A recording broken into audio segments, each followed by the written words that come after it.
اعوذ باللہ من الشیطان الرجیم بسم اللہ الرحمن الرحیم قال اللہ تعالی فی الکلام المجید والفرقان الحمید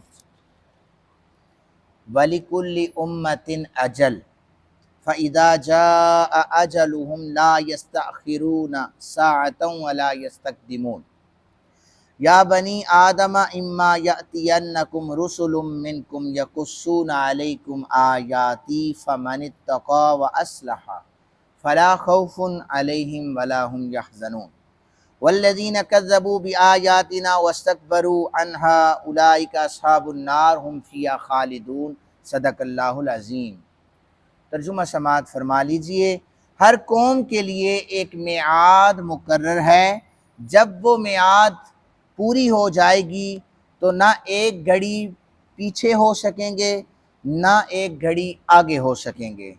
اے اولاد آدم، اگر تمہارے پاس خود تم میں سے ایسے رسول آئیں جو تمہارے سامنے میری آیتیں بیان کریں کہ جو شخص اللہ سے ڈرا اور نیک ہو گیا تو ان پر کوئی خوف نہیں ہے اور نہ ہی وہ غمگین ہوں گے، اور جن لوگوں نے ہماری آیتوں کو جھٹلایا اور ان کو ماننے سے تکبر کیا وہی لوگ دوزخ والے ہیں اور وہ اس میں ہمیشہ رہیں گے۔ یہ ان آیات کا ترجمہ ہے۔ پہلی جو آیت مقدسہ ہے کہ ہر قوم کے لیے ایک میعاد ہے، ایک مدت ہے نا، کہ کوئی شخص جس نے 60 سال زندگی گزارنی ہے، 70 برس، 80 برس، ایک مدت اللہ تعالیٰ نے لکھی ہوئی ہے، اتنی وہ زندگی گزارے گا۔ جب اذا جاء اجلہم لا یستاخرون، جب وہ وقت آ جائے گا، جب وہ گھڑی آ جائے گی، ایک ذرہ برابر، لمحہ برابر، نہ آگے نہ پیچھے، اس کی روح پرواز کر جائے گی۔ یہ قرآن پاک کی پہلی جو آیت ہم نے پڑھی ہے۔ اللہ عز و جل نے اس میں مدت کا ذکر فرمایا۔ موت کے حوالے سے رب ذوالجلال نے فرمایا کہ ہر وقت انسان کو انتظار کرنا چاہیے، حرام کاموں سے بچنا چاہیے، اور ایسا نہ ہو کہ کوئی بھی شخص حرام کاموں میں مشغول ہو اور ساتھ ہی وقت پورا ہو جائے تو پھر جب وہ وقت آ گیا تو اللہ توبہ تو نہیں وہ کرے گا نا، تو اس کو پھر سزا ملے گی، اس کے لیے توبہ کا دروازہ بند ہو جائے گا بہرحال۔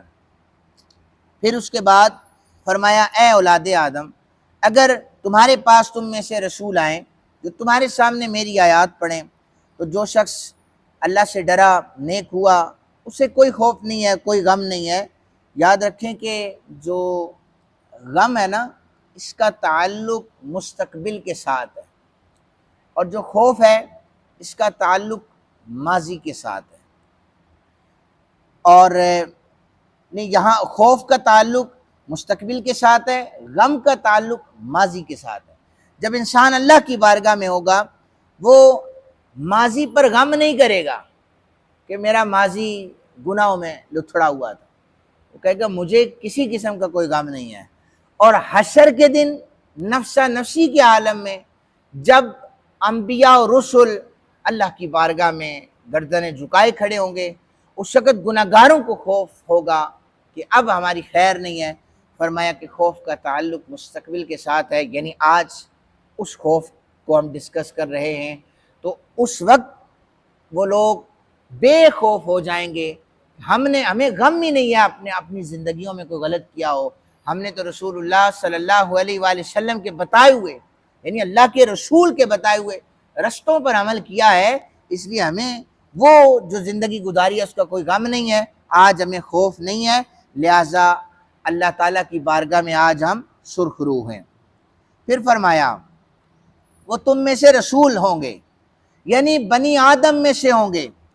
اور یہ تنبیہ ہے کہ چونکہ یہ عرب کے لوگ بھی، کفار یہودی بھی سوال کرتے تھے کہ فرشتہ ہونا چاہیے تھا، رسول فرشتہ ہونا چاہیے تھا، تو مفتی احمد یار خان نعیمی رحمۃ اللہ تعالی علیہ نے تفسیر نعیمی میں اس بات کو بھی لکھا ہے، اس تفسیر میں بھی ہے۔ اعلیٰ حضرت نے بھی رحمۃ اللہ تعالی علیہ اور صدر الافاضل نعیم الدین مراد آبادی رحمۃ اللہ تعالی علیہ، انہوں نے بھی لکھا ہے، یعنی اگر زمین میں بجائے انسان کے اگر فرشتے بس رہے ہوتے تو رسول فرشتوں میں سے آتا، اللہ کا پیغامبر فرشتوں میں سے آتا، کیونکہ اس کی مخلوق ہی بھی فرشتے ہوتے. لیکن چونکہ اللہ کی جو مخلوق ہے اس وقت زمین میں بس وہ کیا ہے؟ انسان ہے. اگر فرشتہ آ جاتا تو انسانوں نے کہنا تھا یہ تو ہم میں سے ہے ہی نہیں ہے، یہ نہ ہماری بولی جانتا ہے، نہ ہمارا اس سے تعارف ہے، یہ اس جسامت میں بھی ہمارے جیسا نہیں ہے، ہمارے جیسا جسامت میں نہیں ہے. نبی علیہ السلام نے تمثیلاً کئی دفعہ فرمایا ہے، قرآن پاک کی آیات ہیں، میں تم جیسا بشر ہوں، سمجھانے کے لیے فرمایا نا کہ میں تم جیسا بشر ہوں، تمہاری طرح کھاتا ہوں، تمہاری طرح پیتا ہوں. تو لوگوں نے یہاں پر مطلب غلط نکال لیا کہ دیکھیں نبی ہماری جیسے بشر تھے، حالانکہ ایسا نہیں ہے. صوم وصال جب رکھے تو صحابہ نے بھی روزے رکھے، صحابہ کرام کمزور ہونا شروع ہو جائے، کپ کپی تاری ہو گئی، صحابہ ایسے کیوں ہے؟ تمہارے جسموں میں نکاہت دیکھ رہا ہوں. یا رسول اللہ آپ نے روزے رکھے، ہم بھی رکھ رہے ہیں، کھائے پیے بغیر. حضور نے فرمایا وہ میری مثل تم نہیں ہو سکتے، مجھے میرا اللہ کھلاتا بھی ہے پلاتا بھی ہے. اگر جید صحابہ رسول اللہ صلی اللہ علیہ وآلہ وسلم جیسے نہیں نہ ہو سکتے، 2026 میں کوئی مسلمان ایسا نہ سوچے کہ نبی ہماری طرح تھے، یہ اس کا ایمان کی کمزوری ہوگی. نبی افضل البشر ہیں، بے مثل و بے مثال بشر ہیں. نبی علیہ السلام تمثیلاً فرمایا کرتے تھے، عاجزی تھی ان کی کہ دیکھو میں تمہاری طرح بشر ہوں اور کتنے میں پھر بھی اللہ تعالیٰ نے فرمایا. دیکھیں ایک عقیدہ ہمارا ہے اور اللہ اسی عقیدے پہ رکھے، نبی معصوم عن الخطا ہوتا ہے، لیکن پھر بھی حضور فرماتے ہیں میں تم میں سے سب سے زیادہ استغفار پڑھنے والا ہوں. گناہ ہے ہی نہیں ہے. استغفار پڑھنے سے مراد، نیکیاں کمانے سے مراد امت کو تبلیغ دینا تھا کہ امت محمدیہ یہ تمہیں تبلیغ دی جا رہی ہے کہ جو معصوم ہے وہ استغفار کر رہا ہے. ہم تو کچھ دن کے لیے اللہ کے گھر کے مہمان بنے، 11 مہینے اس طرف توجہ نہ ہو، 1 مہینہ ہم آ جائیں پھر تو خیر نہیں ہوتی. باقیوں کی جو نماز نہ پڑھے اس کو پتہ نہیں ہم ایمان کے کس درجے پر لے جاتے ہیں. ایسا ہی ہے نا؟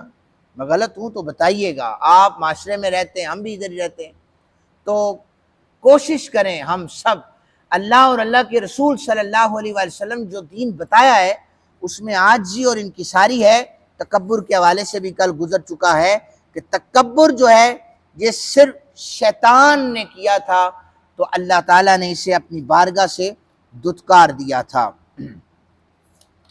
اللہ تعالیٰ سے دعا ہے اللہ تعالیٰ ہم سب کو اپنے بتائے ہوئے اصولوں کے مطابق زندگیاں گزارنے کی توفیق عطا فرمائے. وما علینا الا البلاغ المبین.